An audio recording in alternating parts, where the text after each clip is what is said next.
ਸ੍ਰੀ ਵਾਹਿਗੁਰੂ ਜੀ। ਇੱਕ ਓੰਕਾਰ ਸਤਿਨਾਮ ਕਰਤਾ ਪੁਰਖ ਨਿਰਭਉ ਨਿਰਵੈਰ ਅਕਾਲ ਮੂਰਤ ਅਜੂਨੀ ਸੈਭੰ ਗੁਰ ਪ੍ਰਸਾਦ। ਚਕਰ ਚਹਨ ਅਰ ਬਰਨ ਜਾਤ ਅਰ ਪਾਤ ਨਹਿਨ ਜਿਹੇ ਅਰੂਪ ਰੰਗ ਅਰ ਰੇਖ ਭੇਖ ਕੋ ਕਹਿ ਨ ਸਕਤ ਕਹਿ। ਅਚਲ ਮੂਰਤ ਅਨਭਉ ਪ੍ਰਕਾਸ਼ ਅਮਤੋਜ ਕਹਿਜੈ। ਕੋਟ ਇੰਦਰ ਇੰਦਰਾਣ ਸਾਹੇ ਸਹਾਣ ਗਣਜੈ। ਤ੍ਰਿਭਵਨ ਮਹੀਪ ਸੁਰ ਨਰ ਅਸੁਰ ਨੇਤ ਨੇਤ ਬਾਨ ਤ੍ਰਿਣ ਕਹਿਤ। ਤਬ ਸਰਬ ਨਾਮ ਕਥੈ ਕਵਨ ਕਰਮ ਨਾਮ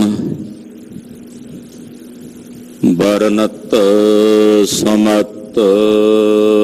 ਪ੍ਰਭ ਜੀ ਤੋ ਕਹਿ ਲਾਜ ਹਮਾਰੀ।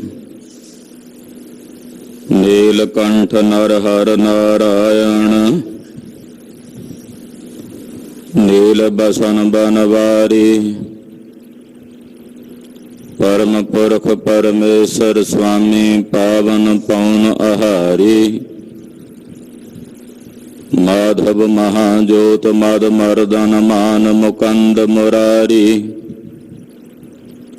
ਨਿਰਭਕਾਰ ਨਿਰਜੁਰ ਨਿੰਦਰਾ ਬੈਨ ਨਿਰਭਿਖ ਨਰਕ ਨਿਵਾਰੀ।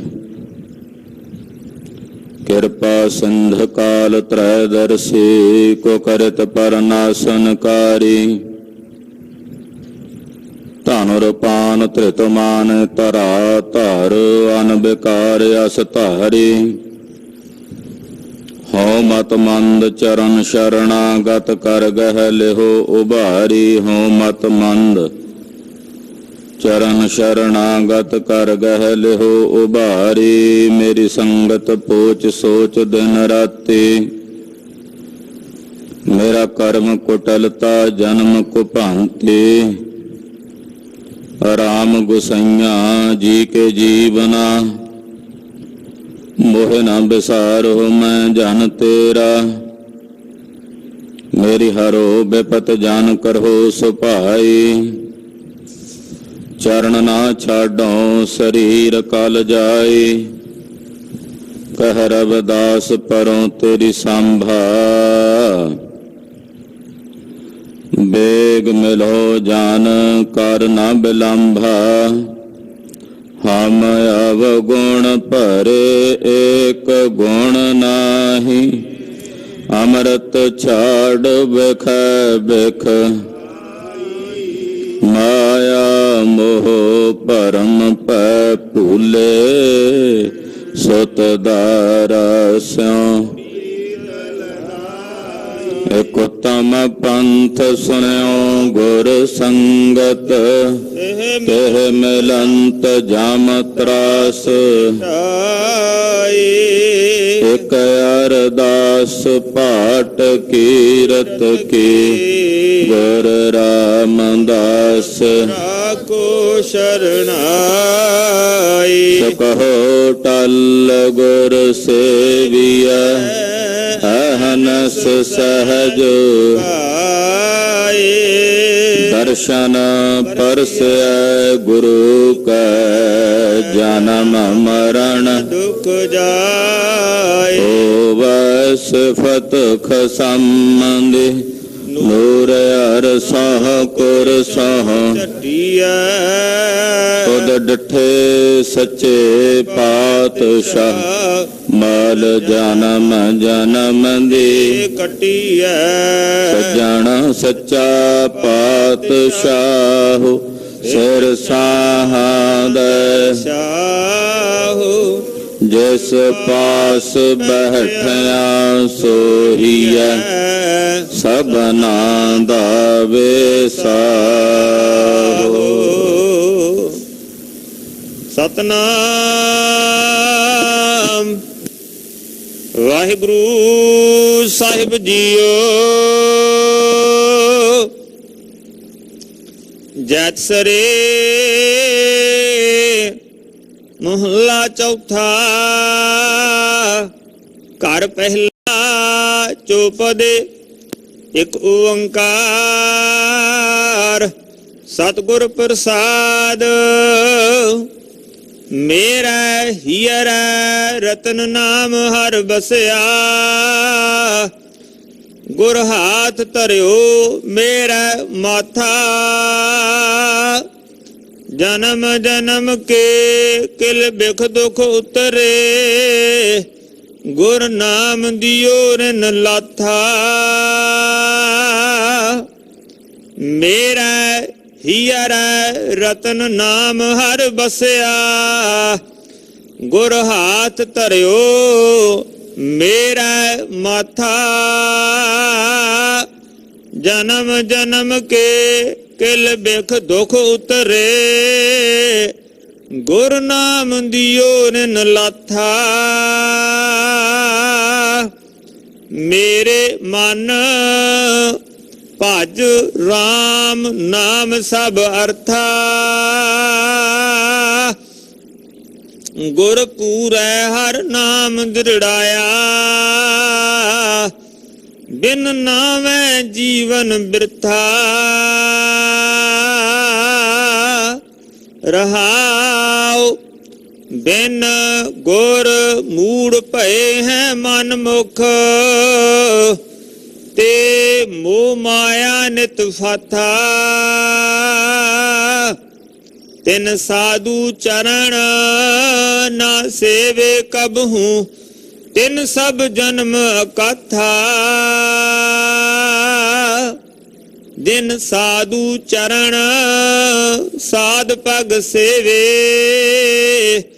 ਤਿਨ ਸਫਲਿਓ ਜਨਮ ਸਨਾਥਾ।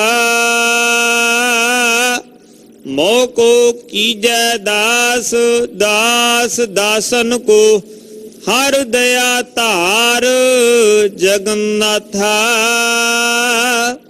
ਹਮ ਅੰਬਲੇ ਗਿਆਨਹੀਨ ਅਗਿਆਨੀ ਕਿਉ ਚਾਲੈ ਮਾਰਗ ਪੰਥਾ। ਹਮ ਅੰਬਲੇ ਕੋ ਗੁਰ ਅੰਚਲ ਦੀਜੈ ਜਨ ਨਾਨਕ ਚਲਹਿ ਮਿਲੰਥਾ। ਹਮ ਅੰਬਲੇ ਗਿਆਨਹੀਨ ਅਗਿਆਨੀ ਕਿਉ ਚੱਲ ਹੈ ਮਾਰਗ ਪੰਥਾ। ਹਮ ਅੰਬਲੇ ਕੋ ਗੁਰ ਅੰਚਲ ਦੀਜੈ ਜਨ ਨਾਨਕ ਚਲਹਿ ਮਿਲੰਥਾ। ਵਾਹਿਗੁਰੂ ਜੀ ਕਾ ਖਾਲਸਾ ਵਾਹਿਗੁਰੂ ਜੀ ਕੀ ਫਤਿਹ। ਸਤਿਗੁਰ ਬਾਣੀ ਪੁਰਖ ਪੁਰਖੋਤਮ ਬਾਣੀ ਸਿਉ ਚਿਤ ਲਾਵੈ ਗੋ। ਗੁਰਬਾਣੀ ਸੁਨਤ ਮੇਰਾ ਮਨ ਦਰਵਿਆ ਮਨ ਭੀਨਾ ਨਿਜ ਘਰ ਆਵੈ ਗੋ। ਸ਼ਬਦ ਗੁਰੂ ਸ੍ਰੀ ਗੁਰੂ ਗ੍ਰੰਥ ਸਾਹਿਬ ਜੀ ਮਹਾਰਾਜ ਜੀ ਦੀ ਪਵਿੱਤਰ ਪਾਵਨ ਹਜ਼ੂਰੀ 'ਚ ਨੌਵੇਂ ਪਾਤਸ਼ਾਹ ਜਗਤ ਗੁਰੂ ਸ੍ਰੀ ਗੁਰੂ ਤੇਗ ਬਹਾਦਰ ਸਾਹਿਬ ਜੀ ਮਹਾਰਾਜ ਜੀ ਦੇ ਪਵਿੱਤਰ ਪਾਵਨ ਸੱਚਖੰਡ ਦਰਬਾਰ ਅੰਦਰ ਇਕੱਤਰ ਹੋਈ ਹਾਜ਼ਰੀਆਂ ਭਰ ਰਹੀ ਗੁਰੂ ਕੀ ਸਾਜੀ ਔਰ ਨਿਵਾਜੀ ਹੋਈ ਗੁਰੂ ਸਵਰੂਪ ਗੁਰੂ ਖਾਲਸਾ ਸਾਧ ਸੰਗਤ ਜੀਓ, ਵੱਡਿਆਂ ਭਾਗਾਂ ਵਾਲੇ ਹੋ। ਅੰਮ੍ਰਿਤ ਵੇਲੇ ਤੋਂ ਗੁਰੂ ਚਰਨਾਂ 'ਚ ਜੁੜ ਕੇ ਆਪਣੇ ਜੀਵਨ ਦੀਆਂ ਘੜੀਆਂ ਗੁਰੂ ਲੇਖੇ ਲਾ ਕੇ ਸਫਲਾ ਕਰ ਰਹੇ। ਸਰਬ ਆਸਾ ਪੂਰਨ ਕਰਨੇ ਵਾਲੀ ਸ੍ਰੀ ਆਸਾ ਜੀ ਦੀ ਵਾਰ ਦੇ ਸ਼ਬਦ ਕੀਰਤਨ ਸਤਿਗੁਰੂ ਨੌਵੇਂ ਪਾਤਸ਼ਾਹ ਦੇ ਪਵਿੱਤਰ ਪਾਵਨ ਦਰਬਾਰ ਦੇ ਹਜ਼ੂਰੀ ਰਾਗੀ ਸਿੰਘਾਂ ਪਾਸੋਂ ਆਪ ਜੀ ਨੇ ਬਹੁਤ ਹੀ ਅਦਬ ਸਤਿਕਾਰ ਸਹਿਤ ਸਰਵਣ ਕੀਤੇ ਹਨ। ਸ਼੍ਰੀ ਮੁਖ ਵਾਕ ਮਹਾਵਾਕ ਹੁਕਮਨਾਮਾ ਭਾਈ ਸਾਹਿਬ ਜੀ ਦੀ ਰਚਨਾ ਤੋਂ ਆਪ ਜੀ ਨੇ ਸਰਵਣ ਕੀਤਾ ਹੈ। ਆਓ ਕੁਝ ਸਮੇਂ ਲਈ ਸਤਿਗੁਰਾਂ ਦੇ ਸ਼ਬਦ ਦੀ ਵਿਚਾਰ ਨਾਲ ਜੁੜੀਏ। ਅਰਦਾਸ ਹੈ ਗੁਰੂ ਚਰਨਾਂ ਵਿੱਚ ਕਿ ਸਤਿਗੁਰੂ ਜੀ ਸਾਨੂੰ ਜੁੜਨ ਦਾ ਬਲ ਬਖਸ਼ਣ, ਸਾਡੀ ਸੁਰਤ ਵਿੱਚ ਇਕਾਗਰਤਾ ਬਣਾਉਣ। ਸਤਿਗੁਰਾਂ ਦੀ ਰਹਿਮਤ ਸਦਕਾ ਸਤਿਗੁਰਾਂ ਦੇ ਸ਼ਬਦ ਦੀ ਸਾਨੂੰ ਸਮਝ ਪਵੇ। ਜਗਤ ਗੁਰੂ ਸੋਢੀ ਸੁਲਤਾਨ ਪਾਤਸ਼ਾਹ ਧੰਨ ਗੁਰੂ ਰਾਮਦਾਸ ਜੀ ਮਹਾਰਾਜ ਜੀ ਦੇ ਪਵਿੱਤਰ ਪਾਵਨ ਚਰਨਾਂ ਵਿੱਚ ਆਪਣੀਆਂ ਹਾਜ਼ਰੀਆਂ ਲਵਾਉਂਦਿਆਂ ਸਮੂਹ ਮਾਈ ਭਾਈ ਆਪਣੀ ਰਸਨਾ ਨੂੰ ਪਵਿੱਤਰ ਕਰਦੇ ਆਖੋ ਜੀ ਸਤਨਾਮ ਸ੍ਰੀ ਵਾਹਿਗੁਰੂ ਸਾਹਿਬ ਜੀ। ਸਤਨਾਮ ਸ੍ਰੀ ਵਾਹਿਗੁਰੂ ਸਾਹਿਬ ਜੀ। ਜੈਤ ਸਰੇ ਮਹਲਾ ਚੌਥਾ। ਘਰ ਪਹਿਲਾ ਚੌਪਦੇ ਇਕ ਓੰਕਾਰ ਸਤਿਗੁਰ ਪ੍ਰਸਾਦ। ਰਾਗ ਜੈਤ ਸਰੀ ਹੈ ਔਰ ਚੌਥੇ ਪਾਤਸ਼ਾਹ ਧੰਨ ਗੁਰੂ ਰਾਮਦਾਸ ਜੀ ਮਹਾਰਾਜ ਇਹ ਪਾਵਨ ਪਵਿੱਤਰ ਅੰਮ੍ਰਿਤ ਬਚਨ ਮਹਾਵਾਕ ਆਪਣੇ ਮੁਖੋਂ ਉਚਾਰਨ ਕਰ ਰਹੇ ਨੇ। ਘਰ ਪਹਿਲਾ ਹੈ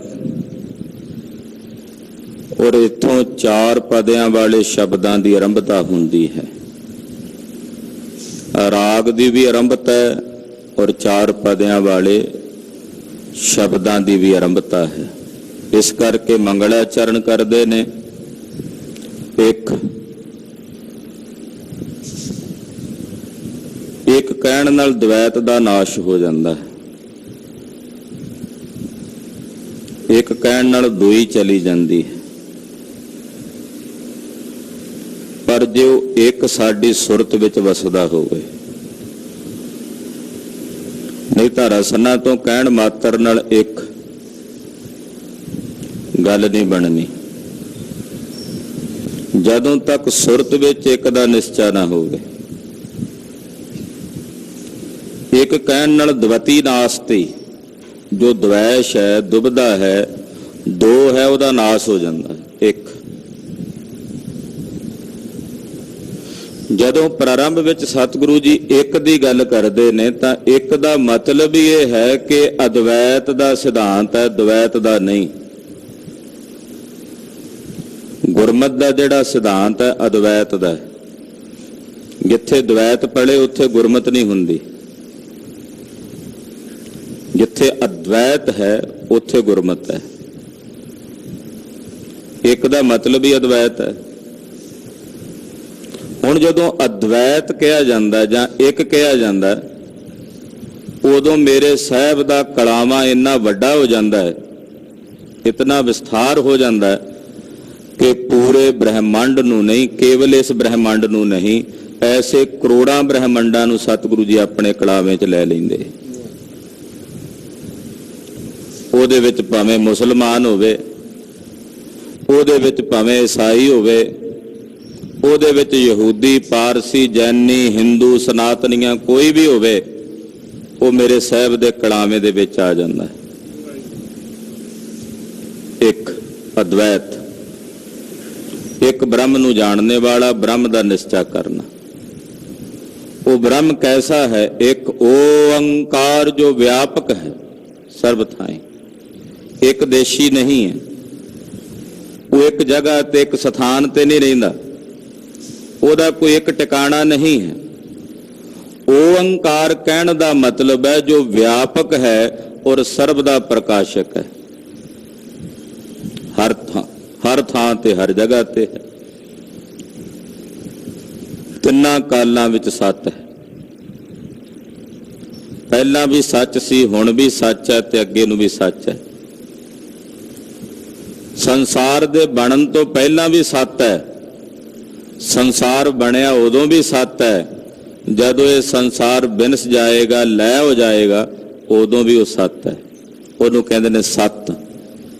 ਗੁਰ, ਗੁਰ ਦਾ ਮਤਲਬ ਹੁੰਦਾ ਚੇਤਨ, ਜੋ ਸੁਣਦਾ ਹੈ, ਵੇਖਦਾ ਹੈ, ਬੋਲਦਾ ਹੈ, ਜੜ ਨਹੀਂ ਹੈ, ਪੱਥਰ ਵਾਂਗੂ ਨਹੀਂ ਹੈ।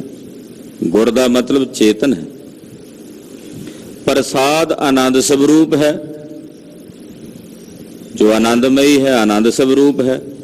ਇਹ ਮੰਗਲਾਚਰਨ ਕਰਕੇ ਮਹਾਰਾਜ ਜੀ ਸ਼ਬਦ ਦੀ ਆਰੰਭਤਾ ਕਰਦੇ ਹਨ। ਮੇਰਾ ਹੀਰਾ ਰਤਨ ਨਾਮ ਹਰ ਬਸਿਆ, ਗੁਰ ਹਾਥ ਧਰਿਓ ਮੇਰਾ ਮਾਥਾ।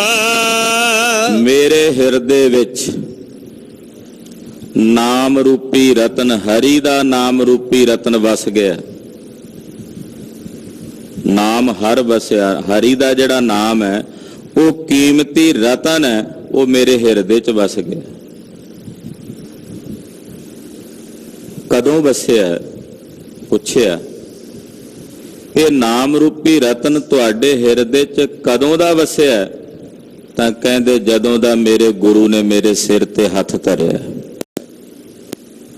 ਗੁਰ ਹਾਥ ਧਰਿਓ ਮੇਰਾ ਮਾਥਾ। ਜਦੋਂ ਮੇਰਾ ਗੁਰੂ ਮੇਰੇ ਸਿਰ ਤੇ ਹੱਥ ਧਰਦਾ ਉਦੋਂ ਵਸ ਜਾਂਦਾ।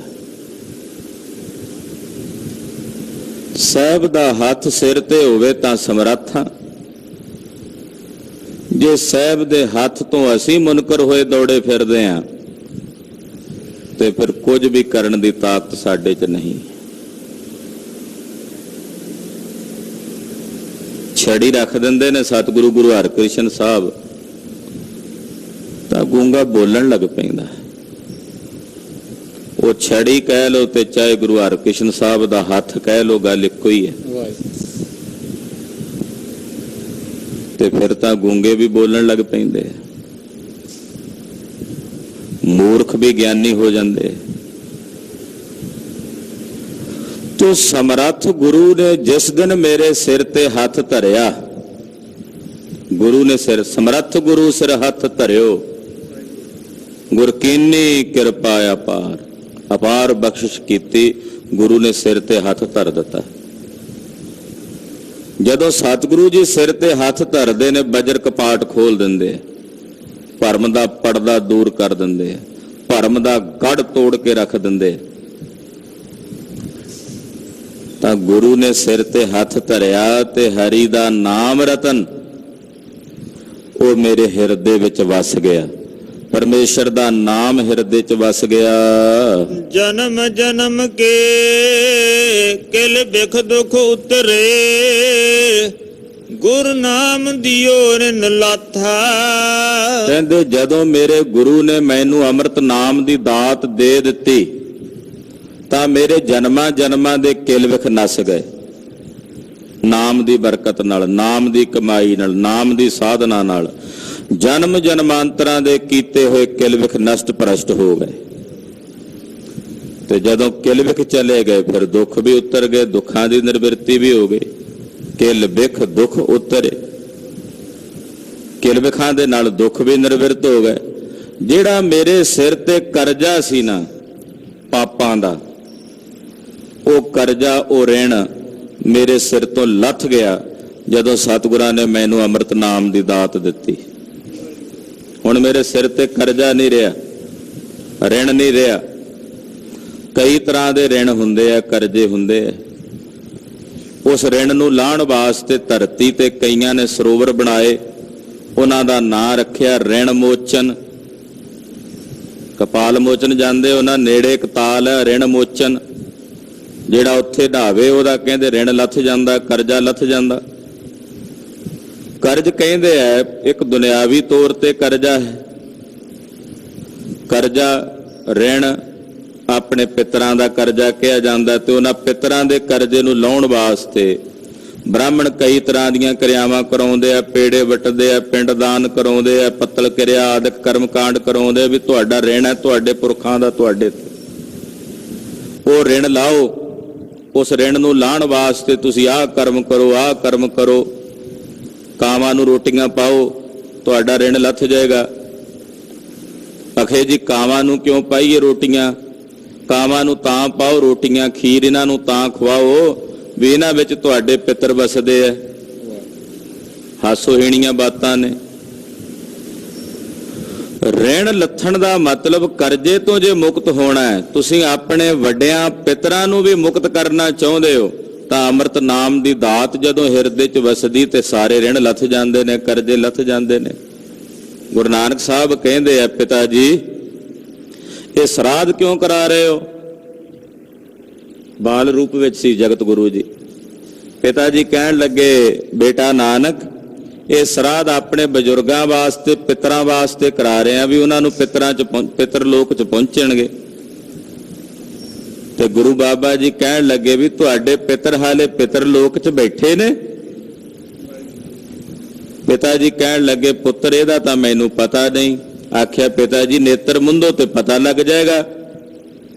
ਅੱਖਾਂ ਮੀਚੀਆਂ ਕੀ ਵੇਖਦੇ ਨੇ? ਕੱਤਕ ਦੀ ਪੂਰਨਿਮਾ ਨੂੰ ਜਿਸ ਦਿਨ ਗੁਰੂ ਨਾਨਕ ਸਾਹਿਬ ਦਾ ਪ੍ਰਕਾਸ਼ ਪਿਤਾ ਮਹਿਤਾ ਕਾਲੂ ਜੀ ਦੇ ਗ੍ਰਹਿ ਵਿਖੇ ਹੁੰਦਾ ਹੈ, ਉਸੇ ਦਿਨ ਪਿੱਤਰ ਲੋਕ ਵਿੱਚ ਜਿਤਨੇ ਬੇਦੀਆਂ ਦੇ ਪਿੱਤਰ ਨੇ ਸਾਰੇ ਮੁਕਤ ਹੋ ਗਏ। ਇਹ ਜਨਮ ਸਾਖੀ ਦਾ ਬਚਨ ਹੈ। ਤੋ ਜਦੋਂ ਸਤਿਗੁਰੂ ਜੀ ਅੰਮ੍ਰਿਤ ਨਾਮ ਦੀ ਦਾਤ ਦੇ ਦਿੰਦੇ ਨੇ ਤੇ ਸਤਿਗੁਰਾਂ ਵੱਲੋਂ ਦਿੱਤੇ ਹੋਏ ਅੰਮ੍ਰਿਤ ਨਾਮ ਦੀ ਦਾਤ ਨਾਲ ਜਿੰਨੇ ਰਿਣ ਨੇ, ਪਾਪ ਕਰਮਾਂ ਦੇ ਰਿਣ ਨੇ, ਉਹ ਸਾਰਾ ਰਿਣ, ਸਾਰਾ ਕਰਜ਼ਾ ਲੱਥ ਜਾਂਦਾ ਹੈ। ਮੇਰੇ ਮਨ ਭਜ ਰਾਮ ਨਾਮ ਸਭ ਅਰਥਾ। ਏ ਮੇਰੇ ਮਨ, ਹਾਲੇ ਵੀ ਵੇੜਾ ਪਰਮੇਸ਼ਰ ਦੇ ਨਾਮ ਦਾ ਭਜਨ ਕਰ। ਹਾਲੇ ਵੀ ਵੇੜਾ ਰਾਮ ਦੇ ਨਾਮ ਦਾ ਭਜਨ ਕਰ, ਜਿਸ ਦਾ ਭਜਨ ਕੀਤਿਆਂ ਤੇਰੀਆਂ ਸਾਰੀਆਂ ਜ਼ਰੂਰਤਾਂ ਪੂਰੀਆਂ ਹੋਣਗੀਆਂ। ਸਭ ਅਰਥਾ, ਅਰਥ ਦਾ ਮਤਲਬ ਹੁੰਦਾ ਲੋੜਾਂ, ਜ਼ਰੂਰਤਾਂ। ਜਦੋਂ ਪਰਮੇਸ਼ਰ ਦਾ ਭਜਨ ਕਰੇਗਾ ਤਾਂ ਤੇਰੀਆਂ ਸਾਰੀਆਂ ਜ਼ਰੂਰਤਾਂ ਪੂਰੀਆਂ ਹੋਣਗੀਆਂ। ਗੁਰ ਪੂਰੈ ਹਰ ਨਾਮ ਦ੍ਰਿੜਾਇਆ, ਬਿਨ ਨਾਮੈ ਜੀਵਨ ਬਿਰਥਾ। ਪੂਰੇ ਗੁਰੂ ਨੇ ਸਾਡੇ ਤੇ ਤਰਸ ਕਰਕੇ ਸਾਨੂੰ ਹਰੀ ਦਾ ਨਾਮ ਦ੍ਰਿੜ ਕਰਾਇਆ, ਤੇ ਹਰੀ ਦੇ ਨਾਮ ਨੂੰ ਦ੍ਰਿੜ ਕਰਦਿਆਂ ਇਹ ਮੈਂ ਜਾਣ ਲਿਆ ਕਿ ਪਰਮੇਸ਼ਰ ਦੇ ਨਾਮ ਤੋਂ ਬਿਨਾਂ ਇਹ ਜੀਵਨ ਵਿਅਰਥ ਹੈ, ਕਿਸੇ ਕੰਮ ਦਾ ਨਹੀਂ। ਇਹ ਜਾਣ ਲਿਆ ਜਿਸ ਦਿਨ ਸਤਿਗੁਰਾਂ ਨੇ ਅੰਮ੍ਰਿਤ ਨਾਮ ਦੀ ਦਾਤ ਦਿੱਤੀ, ਜਿਸ ਦਿਨ ਮੈਂ ਗੁਰੂ ਦੀ ਸ਼ਰਨ 'ਚ ਆਇਆ, ਮੈਨੂੰ ਇਹ ਸਮਝ ਆ ਗਈ ਕਿ ਪਰਮੇਸ਼ਰ ਦੇ ਨਾਮ ਤੋਂ ਬਿਨਾਂ ਇਹ ਜੀਵਨ ਵਿਅਰਥ ਹੈ। ਬਿਨ ਨਾਵੈ ਜੀਵਨ ਬਿਰਥਾ, ਬਿਨ ਨਾਵੈ ਜੀਵਨ ਬਿਰਥਾ। ਨਾਮੈ ਜੀਵਨ ਬਿਰਥਾ, ਬਿਨ ਨਾਮੈ ਜੀਵਨ ਬਿਰਥਾ। ਬਿਨ ਨਾਵੈ ਜੀਵਨ ਬਿਰਥਾ, ਬਿਨ ਨਾਵੈ ਜੀਵਨ ਬਿਰਥਾ। ਨਾਮੈ ਜੀਵਨ ਬਿਰਥਾ, ਬਿਨ ਨਾਮੈ ਜੀਵਨ ਬਿਰਥਾ। ਪਰਮੇਸ਼ਰ ਦੇ ਨਾਮ ਤੋਂ ਬਿਨਾਂ ਇਹ ਜੀਵਨ ਵਿਅਰਥ ਹੈ, ਕਿਸੇ ਕੰਮ ਦਾ ਨਹੀਂ। ਰਹਾਉ ਬਿਨ ਗੁਰ ਮੂੜ ਪਏ ਹੈ ਮਨ ਮੁਖ, ਤੇ ਮੋਹ ਮਾਇਆ ਨਿਤ ਫਾਥਾ। ਗੁਰੂ ਤੋਂ ਬਿਨਾਂ ਇਹ ਮਨਮੁਖ ਜੀਵ ਮੂਰਖ ਹੋ ਰਹੇ ਨੇ। ਮਨਮੁਖ ਜੀਵਾਂ ਨੂੰ ਮੂਰਖ ਹੀ ਕਹਾਂਗੇ ਨਾ। ਪਾਤਸ਼ਾਹ ਕਹਿੰਦੇ ਗੁਰੂ ਵੀ ਹੋਣੇ ਜਿਹੜੇ ਮਨਮੁਖ ਨੇ ਉਹ ਮੂਰਖ ਨੇ, ਮੂੜ ਪਏ ਹੈ, ਉਹ ਮੂਰਖ ਹੋ ਰਹੇ ਨੇ। ਕਿਉਂ ਮੂਰਖ ਨੇ? ਕਿਉਂਕਿ ਮਾਇਆ ਦੇ ਮੋਹ ਵਿੱਚ ਨਿਤ ਫਸੇ ਰਹਿੰਦੇ ਆ, ਮਾਇਆ ਦੀ ਮਮਤਾ ਦੇ ਵਿੱਚ ਫਸੇ ਰਹਿੰਦੇ ਹਨ। ਤਿੰਨ ਸਾਧੂ ਚਰਨ ਨਾ ਸੇਵੇ ਕਬਹੂ, ਤਿੰਨ ਸਭ ਜਨਮ ਅਕਾਥਾ। ਉਹ ਕਦੇ ਸਾਧੂਆਂ ਦੇ ਚਰਨ ਨਹੀਂ ਸੇਵਦੇ, ਕਦੇ ਸਤਪੁਰਸ਼ਾਂ ਦੀ ਸੰਗਤ ਨਹੀਂ ਕਰਦੇ, ਔਰ ਉਹਨਾਂ ਦਾ ਜਨਮ ਅਕਾਰਤ ਹੈ, ਵਿਅਰਥ ਹੈ, ਫਜ਼ੂਲ ਹੈ। ਹਾਂਜੀ। ਜਿਨ ਸਾਧੂ ਚਰਨ ਸਾਧ ਪਗ ਸੇਵੇ, ਤਿਨ ਸਫਲਿਓ ਜਨਮ ਸੁਨਾਥਾ। ਜਿਨ੍ਹਾਂ ਨੇ ਸਾਧੂਆਂ ਦੇ ਚਰਨ ਸੇਵੇ ਨੇ, ਸਾਧੂਆਂ ਦੇ ਚਰਨਾਂ ਦੀ ਆਰਾਧਨਾ ਕੀਤੀ ਹੈ, ਪਾਤਸ਼ਾਹ ਕਹਿੰਦੇ ਉਹਨਾਂ ਦਾ ਜਨਮ ਸਫਲ ਹੈ ਔਰ ਸਕਾਰਥ ਹੈ। ਜਿਨ੍ਹਾਂ ਨੂੰ ਸਤਿਪੁਰਸ਼ਾਂ ਦੀ ਸੰਗਤ ਮਿਲੀ ਹੈ, ਜਿਨ੍ਹਾਂ ਨੂੰ ਗੁਰੂ ਕੀ ਸੰਗਤ ਮਿਲੀ ਹੈ, ਜਿਨ੍ਹਾਂ ਗੁਰੂ ਸੰਗਤ ਦੀ ਸੇਵਾ ਕੀਤੀ ਹੈ, ਉਹਨਾਂ ਦਾ ਜਨਮ ਸਫਲ ਹੈ ਔਰ ਉਹਨਾਂ ਦੀ ਜ਼ਿੰਦਗੀ ਸਕਾਰਥੀ ਹੈ। ਮੋਕੋ ਕੀਜੈ ਦਾਸ ਦਾਸ ਦਾਸਨ ਕੋ ਹਰ ਦਇਆ ਧਾਰ ਜਗਨਨਾਥਾ। ਏ ਪ੍ਰਭੂ ਮੈਨੂੰ ਕਰ ਦਿਓ। ਕੀ ਕਰ ਦਿਓ ਮਹਾਰਾਜ? ਆਪਣੇ ਦਾਸਾਂ ਦਾ ਦਾਸ ਕਰ ਦਿਓ। ਮੋਕੋ ਕੀਜੈ ਦਾਸ ਦਾਸ ਦਾਸਨ ਕੋ। ਕਿਤਨੀ ਨਿਮਰਤਾ ਮਹਾਰਾਜ, ਜਿਹੜੇ ਤੇਰੇ ਦਾਸ ਨੇ ਉਹਨਾਂ ਦੇ ਜਿਹੜੇ ਅੱਗੋਂ ਦਾਸ ਨੇ, ਮੈਨੂੰ ਉਹਨਾਂ ਦਾ ਦਾਸ ਕਰ ਦੇ। ਤੀਜੇ ਥਾਂ ਇਹ ਨਿਮਰਤਾ ਤੇ ਹਲੀਮੀ। ਹੇ ਜਗਤਨਾਥ ਮੇਰੇ ਤੇ ਦਇਆ ਕਰ ਦਿਓ। ਹਰ ਦਇਆ ਧਾਰ ਜਗਨਨਾਥਾ। ਹੇ ਜਗਤ ਦੇ ਨਾਥ ਮੇਰੇ ਤੇ ਦਇਆ ਕਰ ਦਿਓ। ਹਮ ਅੰਗਲੇ ਗਿਆਨਹੀਨ ਅਗਿਆਨੀ ਕਿਉਂ ਚੱਲ ਹੈ ਮਾਰਗ ਪੰਥਾ। ਏ ਵਾਹਿਗੁਰੂ ਜੀ, ਅਸੀਂ ਅੰਧਲੇ ਹਾਂ, ਗਿਆਨ ਤੋਂ ਹੀਣੇ ਹਾਂ, ਗਿਆਨੀ ਹਾਂ। ਕਿਵੇਂ ਚੱਲੀਏ ਉਸ ਪੰਥ ਤੇ ਜਿਹੜਾ ਪੰਥ ਤੁਸੀਂ ਸਾਨੂੰ ਵਿਖਾਉਂਦੇ ਹੋ ਵੀ ਇਸ ਰਾਹ ਤੇ ਟੁਰੋ। ਅੰਨਿਆਂ ਨੂੰ ਹੁਣ ਰਸਤਾ ਕਿਵੇਂ ਦੱਸੇ? ਨੇਤਰ ਹੁੰਦੇ ਤਾਂ ਵੇਖ ਲੈਂਦੇ। ਅੰਧਲੇ ਹਾਂ, ਫਿਰ ਗਿਆਨਹੀਣੇ ਹਾਂ, ਗਿਆਨੀ ਹਾਂ। ਮਹਾਰਾਜ ਕਿਵੇਂ ਆਪ ਜੀ ਦੇ ਦੱਸੇ ਜਾਂ ਦਸਾਏ ਹੋਏ ਰਾਹ ਤੇ ਮਾਰਗ ਤੇ ਚੱਲੀਏ। ਹਮ ਅੰਗਲੇ ਕੋ ਗੁਰ ਅੰਚਲ ਦੀਜੈ ਜਨ ਨਾਨਕ ਚਲ ਹੈ ਮਿੰਥਾ। ਸੋਢੀ ਸੁਲਤਾਨ ਪਾਤਸ਼ਾਹ ਅਖੀਰ ਚ ਬੇਨਤੀ ਕਰਦੇ ਅਕਾਲ ਪੁਰਖ ਦੇ ਚਰਨਾਂ ਚ, ਗੁਰੂ ਦੇ ਚਰਨਾਂ ਚ, ਮਹਾਰਾਜ ਸਾਨੂੰ ਅੰਨਿਆਂ ਨੂੰ ਕਿਰਪਾ ਕਰਕੇ ਆਪਣਾ ਆਸਰਾ ਦੇ ਦਿਓ। ਅੰਚਲ, ਅੰਚਲ ਦਾ ਮਤਲਬ ਹੁੰਦਾ ਆਸਰਾ। ਆਪਣਾ ਆਸਰਾ ਦੇ ਦਿਓ, ਕਿਉਂਕਿ ਅੰਨੇ ਨੂੰ ਤੇ ਆਸਰੇ ਤੋਂ ਬਿਨਾਂ ਤਾਂ ਨਹੀਂ ਨਾ ਅੰਨਾ ਚੱਲ ਸਕਦਾ। ਹੇ ਜਗਤਨਾਥ ਸਾਨੂੰ ਅੰਨਿਆਂ ਨੂੰ ਆਪਣਾ ਆਸਰਾ ਦੇ ਦਿਓ। ਜਦੋਂ ਤੁਸੀਂ ਆਪਣਾ ਆਸਰਾ ਦਿਓਗੇ ਤਾਂ ਸੋਢੀ ਸੁਲਤਾਨ ਪਾਤਸ਼ਾਹ ਕਹਿੰਦੇ ਅਸੀਂ ਜੀਵ ਤੁਹਾਡੇ ਦੱਸੇ ਹੋਏ ਮਾਰਗ ਤੇ ਚੱਲ ਕੇ ਤੁਹਾਨੂੰ ਜਾ ਮਿਲਾਂਗੇ। ਆਸਰੇ ਬਿਨਾਂ ਨਹੀਂ ਚੱਲ ਸਕਣਾ। ਸਾਨੂੰ ਆਸਰਾ ਦਿਓ। ਮੈਂ ਅੰਦਲੇ ਕੀ ਟੇਕ ਤੇਰਾ ਨਾਮ ਹੁੰਦਕਾਰਾ। ਆਪਣੇ ਅੰਮ੍ਰਿਤ ਨਾਮ ਦੀ ਡੰਗਡੋਰੀ, ਉਹ ਕਿਰਪਾ ਕਰਕੇ ਨਾਮ ਦਾ ਆਸਰਾ ਉਹ ਸਾਨੂੰ ਬਖਸ਼ ਦਿਓ, ਜਿਸ ਆਸਰੇ ਦੁਆਰਾ ਚੱਲ ਕੇ ਅਸੀਂ ਆਪ ਜੀ ਦੇ ਮਾਰਗ ਤੇ ਚੱਲ ਕੇ ਤੁਹਾਡੇ ਚ ਭੇਦ ਹੋ ਸਕੀਏ।